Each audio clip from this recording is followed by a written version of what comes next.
na pilit niyang sinasabi na involved po ako dito sa Pogo, sa Porac.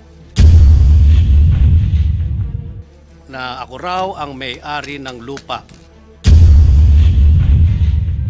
Yun ang gusto kong malinawan po dito na ako, wala akong kinalaman dyan. Ngayon, kasi po gusto kong patunayan dito sa hearing na ito, na po wala po akong kinalaman dito sa operasyon ng Pogo at hindi po nakapangalan ang lupang 10 hektarya dyan sa Pogong yan. Kaya po ako naghahamon dito. Kung ako napatunayan nilang kasali ako dyan, pwede ako mag-resign bilang senador. Dako naman tayo sa PAOK, Yusek Cruz. Pwede nyo po ba naman kami bigyan ng broad update sa investigation nyo doon naman sa Porac bago ko bigyan ng first crack at the question si Sen Lito dahil nag-reserve sila kanina na unang magtatanong tungkol sa Porac investigation. To Dr. Casio na lang. Alright, Dr. Casio, you have the floor po. Broad update dun sa Porac investigation ninyo. So far, ma'am, Madam Chair, the Honorable Senators, we have identified 14 persons of interest. The one that was intercepted at the Davao International Airport last Sunday, June 23, was one of our persons of interest. Ms. Xiang Ji is also known as Boss Jinga. She is the female manager that handles most of the sexual trafficking and the labor trafficking operations of Lucky South 99. Together with her husband, alias Jake, we were able to intercept them, and thank you to BI for their prompt response. They were flown back to Manila, and they are now at the BIWF, the Bureau of Immigration Warden Facility in Bicutan. Also, we have in our custody 13 of those persons of interest, ma'am. And they have been identified by our witnesses complainants, who by the way are numbers in 4.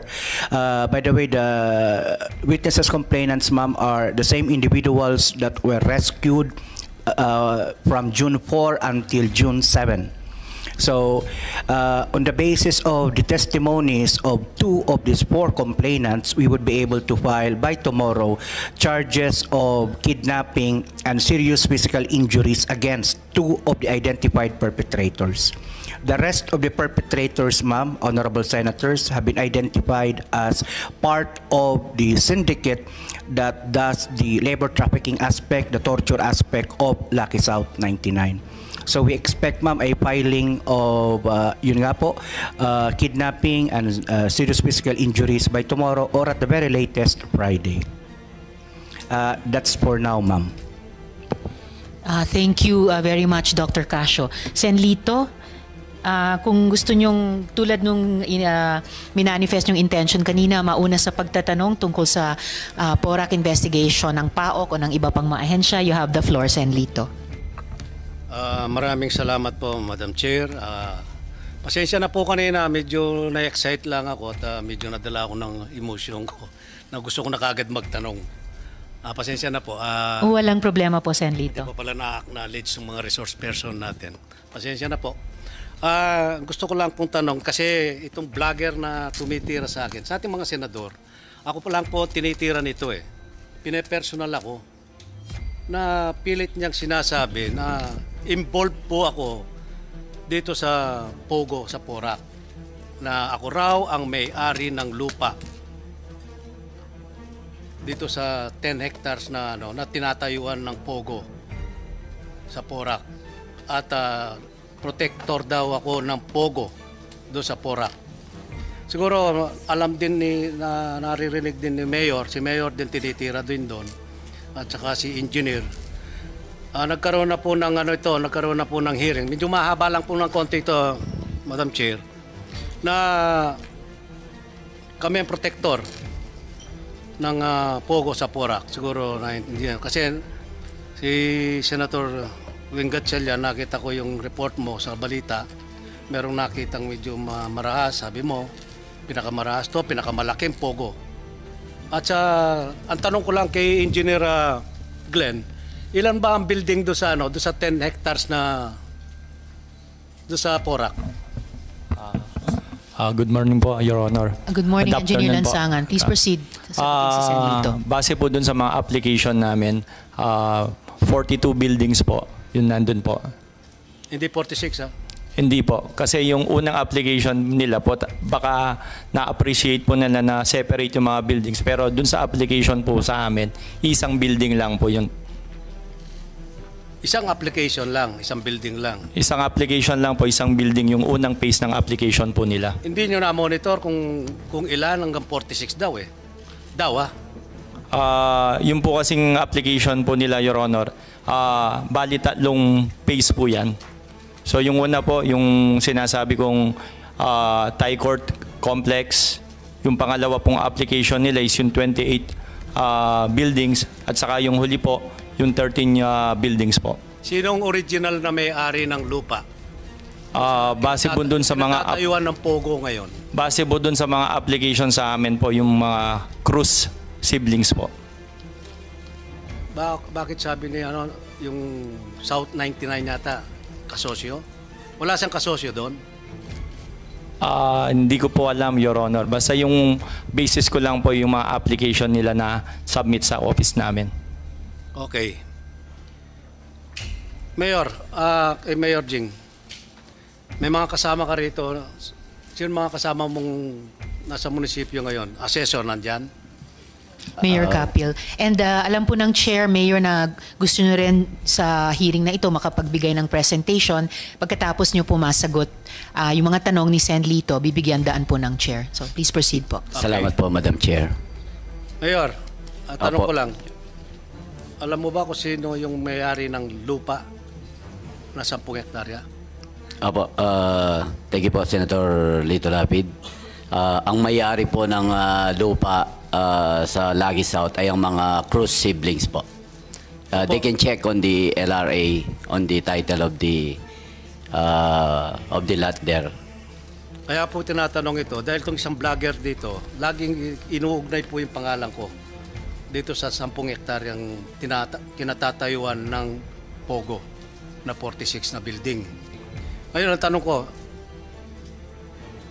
masasabi mo ba sa kapuluhan nito, sa hearing na ito, ako ba ang may-ari ng lupang yan na dinidiin nila? Actually, it's very unfair to both of us, Senator. Pati po ako sinasabi niya na ako ang may-ari at may 50 million na bahay po ako doon. I categorically deny that. Hindi po tayo ang may-ari ng lupa o doon po sa kinatatayuan ng Lucky South ng Pogo po. Hindi po kayo ang may-ari, Senador. Yun ang gusto kong malinawan po dito na wala akong kinalaman dyan. Alam mo, Mayor, tuwing magkikita tayo, paminsan-minsan siguro, minsan isang taon, di tayo nakikita bilang nung naupo ka ng Mayor. Minsan nakikita tayo, ang mga intention mo sa Porac ay napakaganda. Thank you po. Nangangarap ka na maging city ang Porac after 5 years. Kaya nga sabi ni Presidente, ang pangarap mo ay pangarap ko rin dahil tiga Porac din ako. Ngayon, kasi po gusto kong patunayan dito sa hearing na ito na wala po akong kinalaman dito sa operasyon ng Pogo at hindi po nakapangalan ang lupang 10 hektarya dyan sa Pogong yan.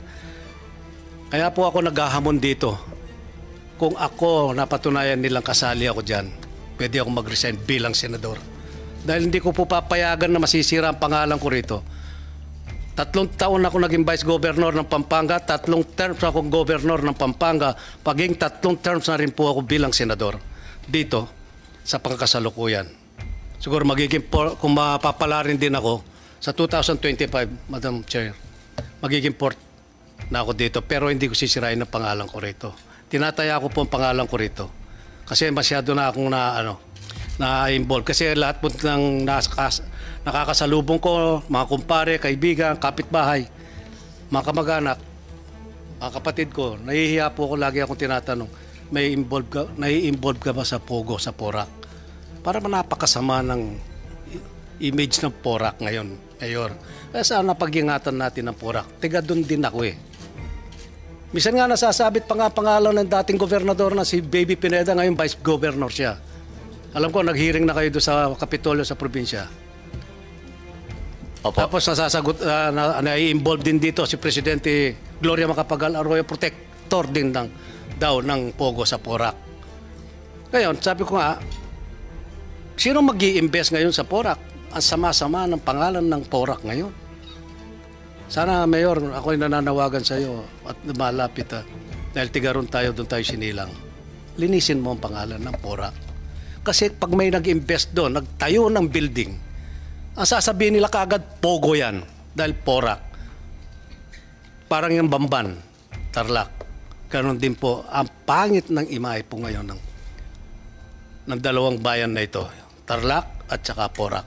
Magkatunog pa naman. Di ba? Pero karamihan ng Bamban, karamihan Kapampangan. Lalo na sa Porac. Yun po kasi ang inaalala na natin dito. Nagsisimula na po ang mga investor doon sa Porac, doon sa Ayala. Doon na rin po yung Miriam College na magbubukas na. Ito, nahaluan po ng Pogo. Medyo sumasama po ang ating sumasama ang image natin, Mayor. Kaya, Opo. ang pakiusap ko sa iyo, linisin mo ang Porac. Siguro, sagutin mo lahat ng mga katanungan dito, mga kasamahan ko, Senador. Sana masagot mo. At saka si Engineer Glenn. Halos tayo rin magbubungguan doon sa Porac. Magkakaisa tayo doon, magkakaibigan tayo. Sana masagot mo. Yun lang po, Madam Chair, maraming salamat po. At saka nananawagan din po ako sa NBI. Ito pong vlogger na ito kinakuha ko po itong record nito sa NBI. Siyam po ang kaso niyang libel. Sa siyam na ito, 6 po ang may warrant. Kaya nananawagan po ako kay Jaime Santiago, Director. Sana pagtungunan niyang pansin nito dahil sumusobra na po itong taong ito. Tira ng tira kahit walang alam, walang kasalanan. Tulad ko, wala akong alam dito. Tsaka bira po akong umattend ng mga hearing na ganito eh. Kung di lang ako na-involved dito, siguro wala ako dito. Kaya pagpasensyahan nyo na po, kanina excited ako.